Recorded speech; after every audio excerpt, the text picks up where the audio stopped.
Hujambo na karibu tena mtazamaji wa The World News katika kipindi hiki cha ulimwengu wa siasa. Mimi ni Adam Hussein. Moscow imeionya Uingereza juu ya majasusi wake ambao wapo nchini humo na ambao wanafanya masuala ya kijasusi bila taarifa. Wanadiplomasia wawili wa Uingereza wameamriwa kuondoka Urusi kwa sababu ya shughuli za kijasusi na uasi nchini humo. Moscow haitawavumilia wafanyakazi wa ujasusi wa Uingereza ambao hawajatangazwa katika ardhi ya Urusi.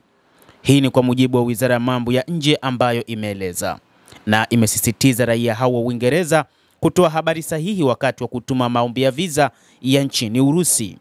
Urusi imebatilisha kibali cha wanadiplomasia wawili wa Uingereza kwa ajili ya kufanya ujasusi. Idara ya usalama shirikisho FSB ilitangaza Jumatatu ikisema kuwa imegundua shughuli za kijasusi na uasi ambazo zinatisha usalama wa Urusi ambazo zilifanywa huko Moscow. Siku hiyo hiyo Wizara ya Mambo ya Kigeni ya Urusi ilisema kwamba Urusi imeanzisha maandamano makali kuhusu visa vilivyofichuliwa vya baadhi ya wafanyakazi wa ubalozi kutoa taarifa za uongo kimakusudi wanapopata vibali vya kuingia nchini humo. Mwakilishi wa ubalozi wa Uingereza aliitwa, taarifa hiyo ilieleza. Katika mkutano huo, Moscow ilithibitisha tena kuwa haitovumilia uwepo wa wafanyakazi wa kijasusi wa Uingereza ambao hawajatangazwa nchini Urusi, na kwamba msimamo usio na maelewano wa nchi hiyo kuhusu suala hilo utaundwa kwa mujibu wa maslahi yake ya usalama wa taifa.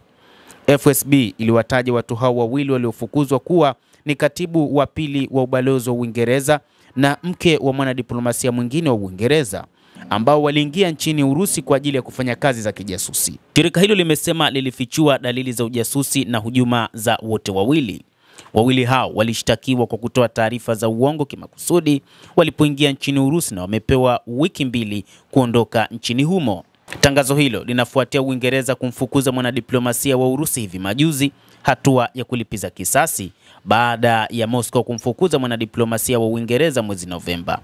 FSB ilisema mwanadiplomasia wa Uingereza aliyefukuzwa katika msimu wa vuli alikuwa akifanya kazi za kijasusi na uasi, na pia alitoa habari za uongo kwa makusudi wakati alipoingia nchini Urusi.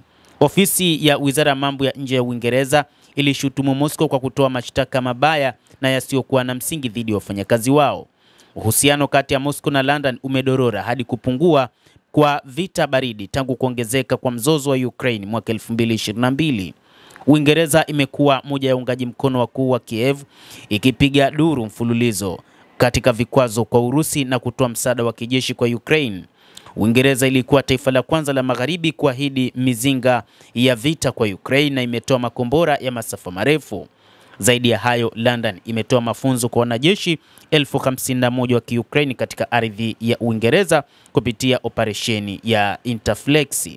Malumbano hivi punde ya kidiplomasia yanakuja baada ya Waziri Mkuu wa Uingereza Keir Starmer kutoa ofa za hivi majuzi za kupeleka wanajeshi wa Uingereza na ndege nchini Ukraine kama sehemu ya ujumbe unaowezekana na wa kulinda amani.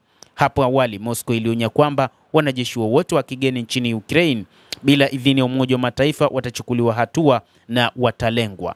Endelea kutufuatilia mtazamaji wa The World News, lakini usisahau kulike, kucomment na kusubscribe channel yetu hii. Naitwa Adam Hussein.